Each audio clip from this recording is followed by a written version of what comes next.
Так выглядела мечеть в селе Тахта-Джами еще полгода назад. На призыв помочь в ее реконструкции откликнулись сотни соотечественников.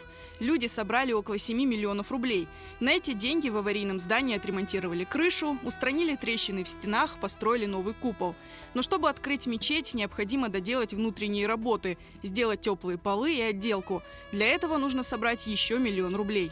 Biz Oraza bayramına gez, bunu içini yapıp bunun içine teravih namazlarını, cuma namazlarını oraza vakti başlanganda, oraza vakitte bu teravih, cuma namazlarını yapmaya niyet etemiz. Onun için daha bir kere sizden pek müracaat, sizge pek yalvaramız ki yardımınızı ayamayınız. Çünkü bizge şimdi kaldı polunu yapmaya.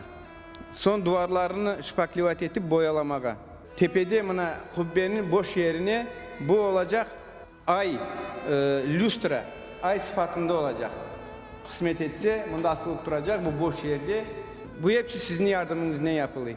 Bunda demlere ait hanım gibi hepsi sizin sadakalarınız. Yani yolcuların sadakasından kireyler bunda çok. Onun için daha bir sizge müracaat, yardım etiniz bu caminin içini bitireyik inşallah. Мечеть Абу-Бекир Джамисы была построена 25 лет назад представителями крымско-татарской диаспоры в Турции. Bu Türkiye'de yaşayan diaspora tarafından bir Sülbiye Hatun degen bir kadın var idi, Allah rahmet eylesin. O bu caminin babasının adına kurdurgandır. Bu camini kurdurganlar Ebu Bekir Ağa'nın adına. Demek bu cami 96 yıldan beri 23 yıl devamında çalışkandır. Местные жители прилагают все усилия, чтобы к началу священного месяца Рамадан мечеть открыла свои двери для мусульман.